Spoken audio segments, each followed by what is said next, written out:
kiss me. Oh, yes. Yes, I will. Oh. Oh. Quick! It's my boyfriend! What? I mustn't be seen here. Wait a minute. I am your boyfriend. Yes, so you are. Then who's at the door? My God, it's your husband. No, come back, you live here.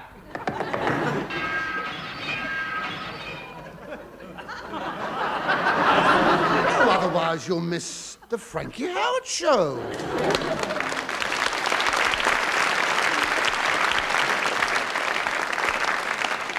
Yes, and for all husbands who are just about to jump through windows, don't. Wait till you've heard the Frankie Howerd show. Then jump. You can have everything. But you can have Ray Fell and guest star Norma Ronald. You can have everything. As well as the Boston Barbers and Timothy Davis. So thank your stars above. The star of our show, who today will give you a recital of poems written by himself. I will give you, and you are welcome to him, Frankie Howerd. The fella who has everything.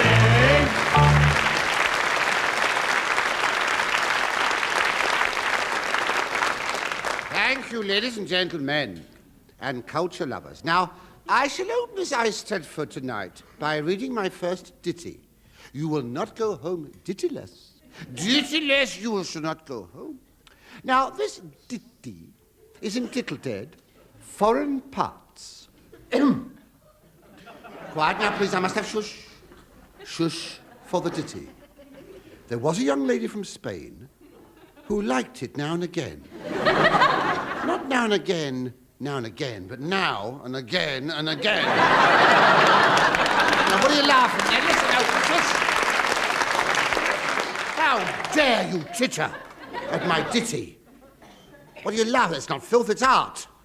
I've read all the poets, you know. I've read all the poets. William Wandsworth, you know, there's William Wandsworth, Lord Byron, Robert Browning and his brother Gravy. He was good. No, now, you better not laugh at this one. It's got depth, this one. When I penned this couplet... Shut your gobs. When I penned this couplet, I was in a philosophical mood. Don't get common. Thinking thoughts of mankind, life, and what the hell it's all about. Now, this one is entitled Welsh Parts. Taffy was a Welshman. Taffy liked a leek. He had one after every meal. That's 20 times a week. Boom! Boom! And thrice boom. You still don't believe I'm a poet, and I know it. Oh, there's one there! Oh, no, there's another one. Here, it's another one. It's another little one. It's all in this book. Another little one here, all in this book. The collected poems of Francis Bysshe Howerd, you see? As broadcast in the television arts programme, The Good Ode Days. Oh, that's witty there, ode, you see. Yeah, they're all here, look, hundreds of them. Look at all that. Look, hundreds. You can hear the paper rustling. Here we are. Now. What? What are you laughing at? I bet you're thinking all the papers got no writing on, aren't you? Yeah, well, of course they even Falls is blank verse. Blank verse. Oh, did you? Here's this one. This isn't blank verse. And I've entitled it, She Was Only the Cobbler's Daughter. By God, she can make it last. We're going to write what is tonight, haven't we? Common as muck. Here we are. All right, then, here we are, then. Here's a stanza, please. There was a young salesman from Leeds who swallowed 10 packets of seeds. He got covered in grass. Wait for it. You could be wrong. He got covered in grass from his nose to his toes. And you were wrong. And had to sit down on his weeds. Now, it's not not worth bothering tonight. I have to give up. Oh, this never ends. You don't appreciate talent, that's your trouble. We poets are very sensitive. We are sensitive. Wait a minute, wait. I can feel one coming on. Hold on. Makes you wince. Got it. You think my poems do not work, so I'll tell you about the time I was a railway clerk and how I got a little bit uppity with this bird who came into the lost property.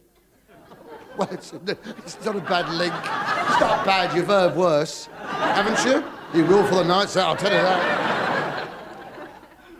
I say, you there, are you the lost property clerk? No, I'm Sophia Loren. That's why I'm standing under this big sign that says lost property clerk. Well, I've left my brown, genuine Moroccan leather executive briefcase on the 4:45 Brighton to Victoria Intercity Express. Have you? So you've left your brown, genuine Moroccan leather executive briefcase on the the Brighton to Victoria Intercity Express. Well, come on. I'm a busy woman. Has it been handed in or hasn't it? Well, of course it hasn't been either had it in or hasn't it. Of course. Either one or the other. It must have been neither. Now, look in my ledger and see. Now, Monday. You haven't lost a Monday, have you? No, dear. Riverless Francis. No, one umbrella. Are you sure it wasn't an executive brolly? No, it was an executive briefcase. Have you got an executive briefcase? All right. Don't get your executive briefs in a twist. I'll just go down the list. Cat. Cat. Good Lord. Cat. God help us. Would you believe it? Another cat. They must all be left on the Intercity Express. Oh, I'm so funny I must turn professional. Look, it shouldn't be difficult to trace my briefcase. It's got my name on it in 22-carat gold. I'll tell you what, missus, forget your boring old briefcase. We've got a nice load of antiques left on the 226 from Bognor. Now, here's something which might have been made for you, a 15th century chastity belt. Here's the Jimmy Saviles. Clunk clip, every trip. I don't want a chastity belt. Oh, don't you? In that case, what about a genuine Eastern relic? Nebuchadnezzar's kneecap. Look, all I want is my briefcase. I suppose you'll want my name. It's Virginia Corset. No, I don't want that name. I feel silly being called Virginia Corset. It's not a name, it's an apology. I don't want to pull rank on you, but I am an MP. So what? I'm a TP. What's a TP? A place where Indians live. TP, you whimsical, lost property clerk me. You'd be surprised how many of you MPs we get in here. Absent-minded lot of leaders, aren't you? Last, yes, we had a couple of your mob in yesterday. We had the minister without portfolio. It still hasn't been handed in. We had the Lord Seal, lost his privy. Let's put the kibosh on his all-night sittings. Now, look, I don't like your attitude. I shall write to my MP. But you are your MP. You can expect a stiff letter from yourself in the morning, and I'll bet you ignore it as well. Now, wait a minute. The 4:45 from Brighton, you said. It's just been handed in. It hasn't been recorded in the ledger yet. Ah, you mean my brown, genuine Moroccan leather executive briefcase? Oh, no, an old sea captain's wooden leg. I don't want an old sea captain's wooden leg. Don't you? What would I do with an old sea captain's wooden leg? Go on, the first one. On the do dare. The first one who does get surprised with an old haggis. Now, come on. Look, I'm off now. You'll be hearing more of this. I shall report your attitude, and by the time I've finished with you, you won't have a leg to stand on. In that case, this wooden leg will come in handy. Silly old MP. I'll have to kick her out the back benches. Well, if she'd asked me nicely, I would have given it to her. I always give it to them if they ask nicely. Why, you landlubber! I be talking to you. I be Captain Peck like Barnaby. Now you listen to me. Yeah. I left my wooden leg on the train. Come on now, don't hang about. Have you got it, landlubber? I see. We've got another one here, have we? Right wooden leg or left wooden leg?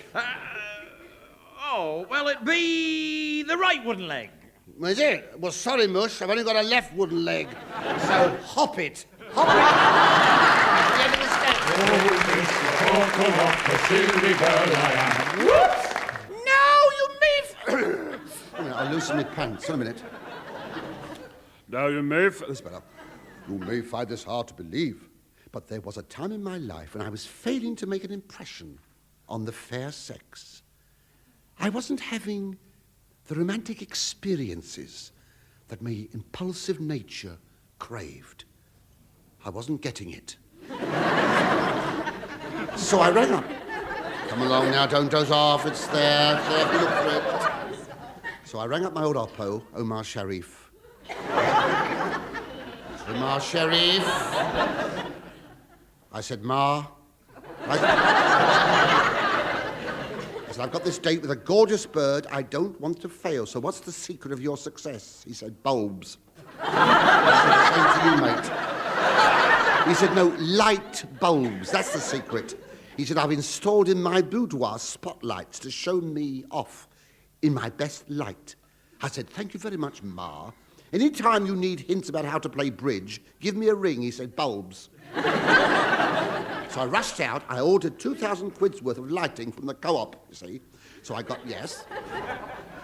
I got bright lights for bright birds, naked lights for naked birds, coloured lights for coloured birds, and I sent back all the fairy lights.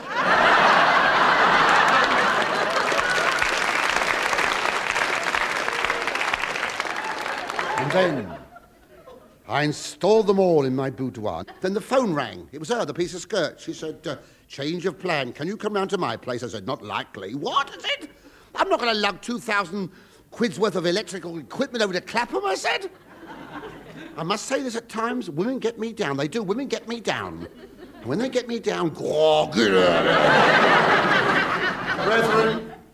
this is the part of the service where we come now to render the cantata. Ladies and gentlemen, I'm afraid, the Boston Barbers.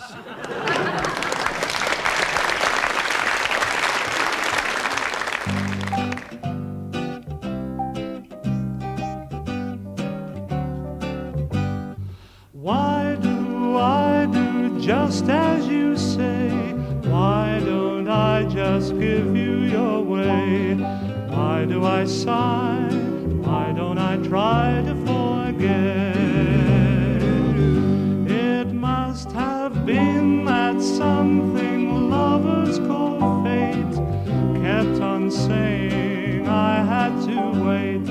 I saw them all, just couldn't fall till we met. Yes, it had to be you.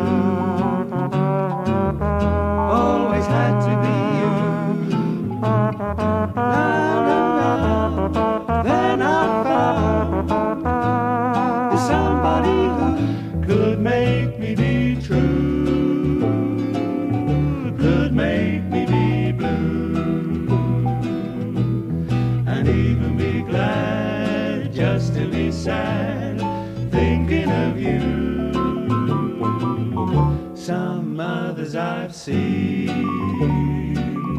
might never be me, might never be cross or try to be boss, but they wouldn't do. For nobody else gave me a thrill. With all your faults, I love you still. It had to be you, wonderful you, had to be you.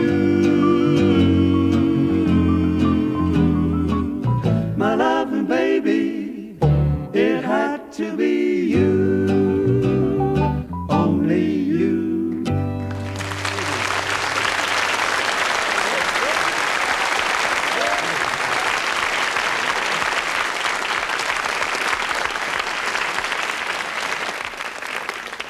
Once again, we present the amazing literary sensation which is the talk of the town, Huddersfield Town.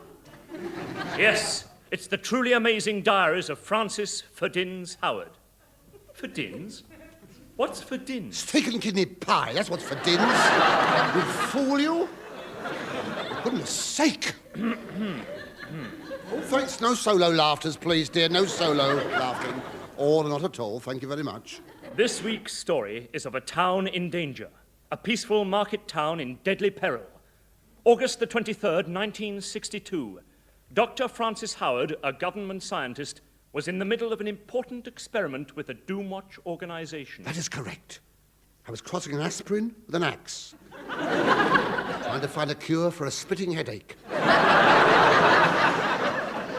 Suddenly, he was called to the telephone. You didn't hear it ring, did you? Well, you wouldn't. You didn't. It's another of my inventions. A telephone that doesn't ring. I got the Nobel Prize for that. Yeah. Now, that's a good one. That's a good one. They're bringing out the big uns now. Here they come now. Get ready. Hello, Dr. Howerd. Eh? Yes. Yes, Dr. Howerd, speaking. Please state your message briefly. I'm a very busy man. Dr. Howerd, come quickly.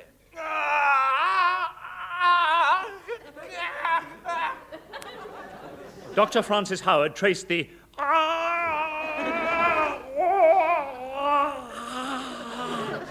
to a government research centre which lay outside a peaceful market town on the Wirral Peninsula. August the 24th. Now listen, they're not taking this seriously. It's supposed to be dramatic. The Wirral Peninsula, there you are. The Wirral 24th. Peninsula. That's it, I've said it. August the 24th, Dr. Francis arrived. All right, thank you. Finish screaming now. I'm here now. I've arrived.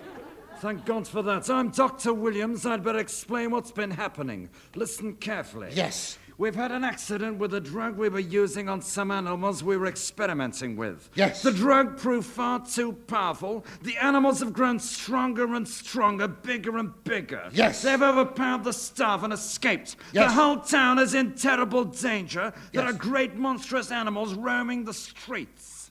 Oh, I'm sorry, I dropped off. Excuse me. Oh, look! Look!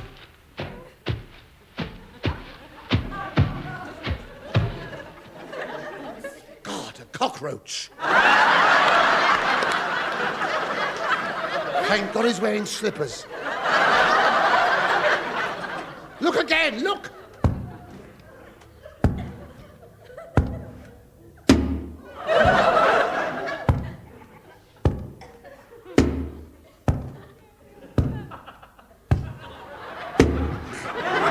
Would you believe it? A giant hamster with a wooden leg. Look again! Look again! It's a giant dormouse.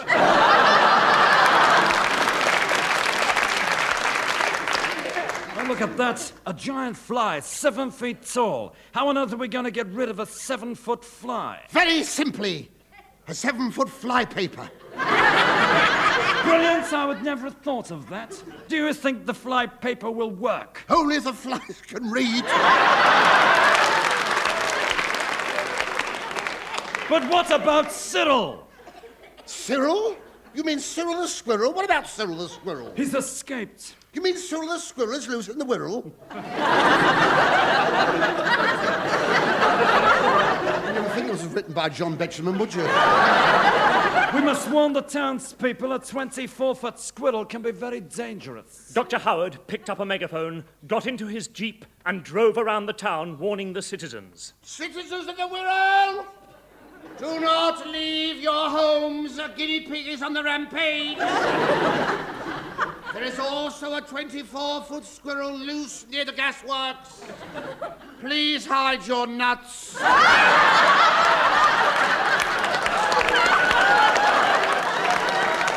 Well done, Mr. Howerd.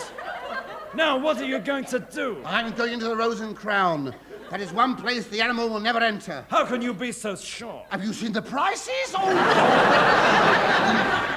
What's going on? I mean, what's all these tales I've heard about giant cockroaches, giant hamsters, giant guinea pigs, and giant flies? No, you mean giant zips. You see, you can't say flies on radio. Giant zips.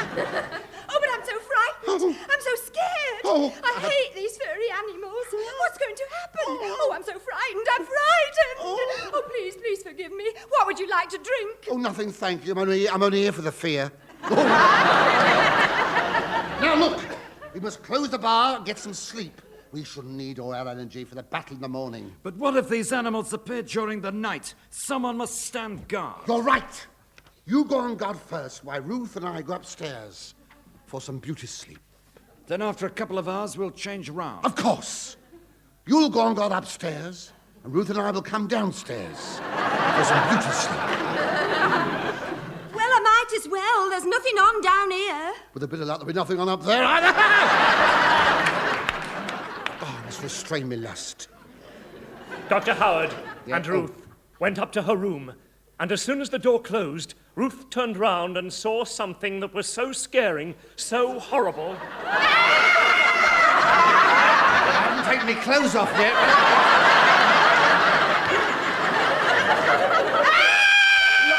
I've still only taken my shirt off. Hang on a minute.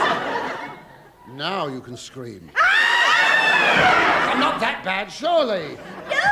Look, by the window! Where? Oh, a cat! It's a giant moggy. It's the giant Ginger Tom from the research centre. I don't know the way he's peeping in at us. It's what we call a peeping Tom. Oh, Mr. Howard, it's so scary with all these horrible monsters about. I won't even be able to undress and go to bed unless you stand guard on my room. Very well. I'll stand guard. I'll close the door. Left, right, left, right, left. Out, turn. Left, right, left, right. Out, turn. Shouldn't you be outside the room? Spoil sport.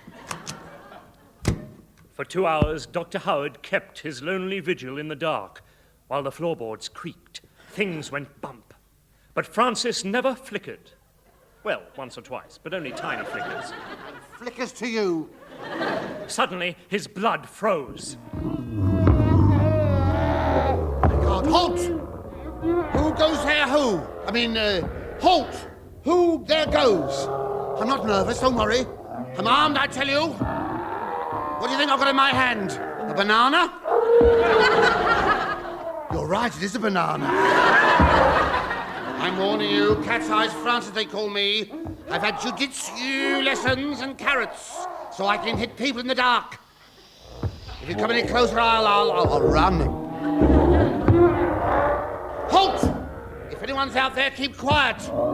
Say something, even if it's nothing. Oh, God. Oh, hello, I'm Noel.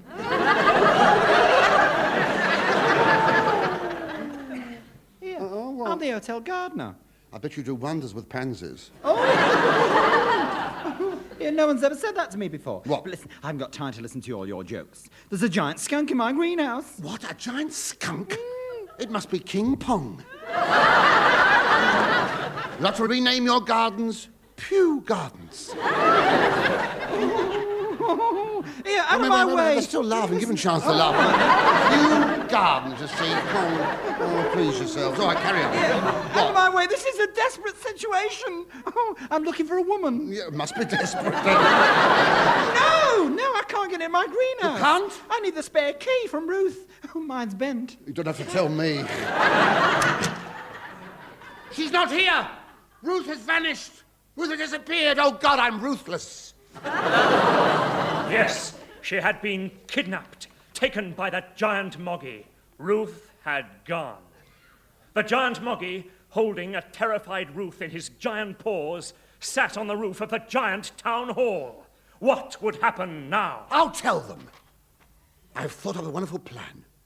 I can capture those giant animals single-handed. Listen, all I need is a box of matches, a pair of tweezers, a telescope, and a Jimmy Tarbuck joke book. Come now, Dr. Howerd, be serious. You don't expect me to believe that you can capture giant animals single-handed with a box of matches, a pair of tweezers, a telescope, Yes. and the Jimmy Tarbuck joke book. Very simple. I'll tell you how the plan works. First of all, you place the Jimmy Tarbuck joke book on the outskirts of town. The giant animals will see this book, and as they're naturally curious, they will come along and read the book. Soon they will fall asleep. Then what will happen? While they're asleep, I shall go along and look at them through the wrong end of the telescope. But that will make all the animals smaller. Precisely. I shall then pick up the small animals with my tweezers and put them into the matchbox. Isn't that clever?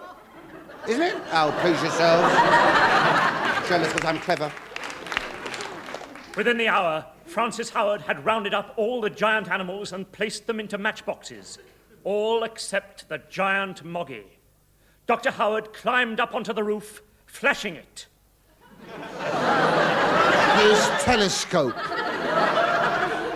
Oh, no, Francis, mind where you point that telescope. You'll make me small as well. I don't want to live in a matchbox. But this is an emergency, nothing for it. I shall have to flash my telescope. Oh, for heaven's sake, be quick. Francis gave his telescope a quick flash and reduced the Moggy to a height of 1 inch.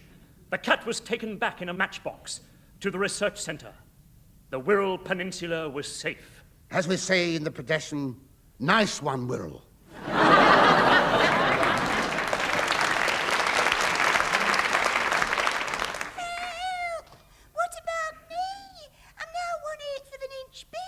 Don't worry, I shall do the honourable thing. I shall cut myself down to size. Might it be the first time, I tell you. Dr. Howerd unselfishly turned the telescope on himself, and before you could say Ronnie Corbett, Dr. Howerd was also 1/8 of an inch high, or short. He and Ruth settled down quickly to their new life in a 3-up, 2-down, semi-detached matchbox. Oh, Frankie, darling, what's on television tonight? There's only one programme it could be. Match of the Day. Be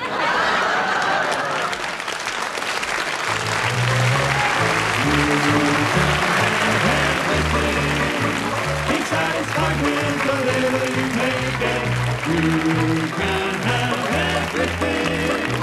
Don't envy neighbors and the fortunes that they get. And that was the last in the present series of The Frankie Howerd Show, starring Frankie Howerd, with Ray Fell, Norma Ronald, and Timothy Davies. Music from the Boston Barbers. The script was written by David McKellar and David Nobbs. The Frankie Howerd Show is produced by John Brown.